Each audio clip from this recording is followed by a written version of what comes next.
சட்டப்பேரவை தேர்தலில் விஜயுடன் கூட்டணி வைப்பீர்களா என்ற கேள்விக்கு எதிர்காலத்தில் எதுவும் நடக்கலாம் என்று முன்னாள் முதலமைச்சர் ஓ பன்னீர்செல்வம் பதிலளித்துள்ளார். தென்காசியில் செய்தியாளர்களிடம் பேசிய அவர், எடப்பாடி பழனிசாமி முதுகில் குத்திவிட்டதாக பிரேமலதா கூறியதற்கு அதிலேயே விளக்கம் இருப்பதாகவும் கூறினார். அவர் ஒரு அரசியல் இயக்கத்தை ஆரம்பித்திருக்கிறார். தேர்தலில் நின்று வென்று அவர் எப்படி தங்கள் நடைமுறையை, இலக்கை, நடைப்பயணத்தை எப்படி செலுத்திக் கொண்டிருக்கிறார் என்பதை பார்த்தான் அவருடைய கணிப்புகளை நான் சொல்ல முடியும் என்பதை தெரிவித்துக் கொள்கிறேன். இந்த நிலையில் அவர் இயக்கத்தை ஆரம்பித்திருக்கிறார். அவருக்கு என்னுடைய வாழ்த்துக்களை தெரிவித்துள்ளேன். எதிர்காலத்தில் எதுவும் நடக்கலாம். இல்லை, யாருமே இதுவரை என்னுடன் பேசவில்லை. அதான் எதிர்காலத்தில் எதுவும் நடக்கலாம் என்று சொல்லிவிட்டேனே. தேமுதிகவினுடைய பொதுச் செயலாளர் அந்நியாருடைய பதிலில் நல்ல விளக்கம் இருக்கிறது.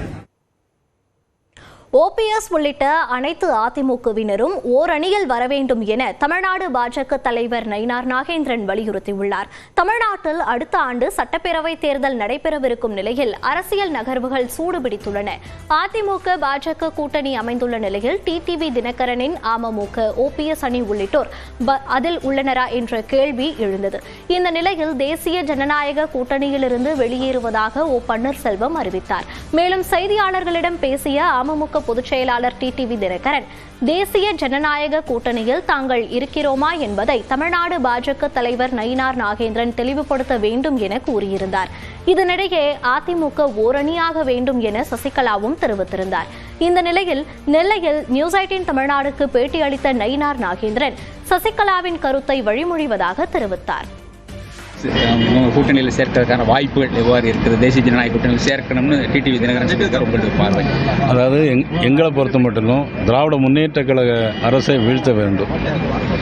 அதற்காக எல்லோருமே ஓர் அணியில் திரள வேண்டும் என்பது எங்களுடைய. சசிகலா மேடம் சொல்லித்தாங்க, அவங்களும் ஓர் அணியில் திரண்டால் மட்டுமே திராவிட முன்னேற்ற கழகத்தை வெற்றி பெற முடியும். அதையே நான் வலியுறுத்துகிறேன். அதற்கான முயற்சியே கண்டிப்பா எல்லாருமே வரணும். அண்ணன் ஓபிஎஸ் உள்பட எல்லோருமே வர வேண்டும் என்பது என்னுடைய விருப்பம். கோவை மாவட்டத்தில் யானை பிரச்சனையை சரியாக கையாளாத மாவட்ட வன அலுவலரை மாற்ற வேண்டும் என அதிமுக முன்னாள் அமைச்சர் SP வேலுமணி தெரிவித்துள்ளார். கடுமையான இன்னைக்கு யானையுடைய தொந்தரவு இன்னைக்கு கோவை மாவட்டத்தில் அதிகமாக இருக்கிறது. மீதி அரசாங்கம் ஒதுக்க வேண்டிய நிதி ஒதுக்கி கொடுத்திருந்தா இன்னைக்கு உயிர் போகாது. தொடர்ந்து அங்கே இருக்கிற மக்கள் அச்சத்துடன் வாழ்ந்து கொண்டிருக்கிறார்கள். தினமும் யானை வந்து அங்கே நின்றுருக்கு. அந்த இறப்பு வரக்கூடாது, பயிர்கள் சேதமாகக்கூடாது. இன்றைக்கி தொண்டாமுத்தூர் மட்டுமில்லை, இங்கே இருக்கக்கூடிய மேட்டுப்பாளையம், அதே போல் பார்த்தீங்கன்னா கவுண்டம்பாளையம் போன்ற தொகுதிகள்லையும் இன்றைக்கி கடுமையான பிரச்சனை இருக்குது. கோயம்புத்தூர் இருக்கிற DFO ஃபஸ்ட்டு மக்களையும் மதிக்கிறதில்லை, அதிகாரிகளையும் மதிக்கிறதில்லை, விவசாயிகள் யாரையும் மதிக்கிறதில்லை, அந்த வேலையை செய்கிறதில்லை.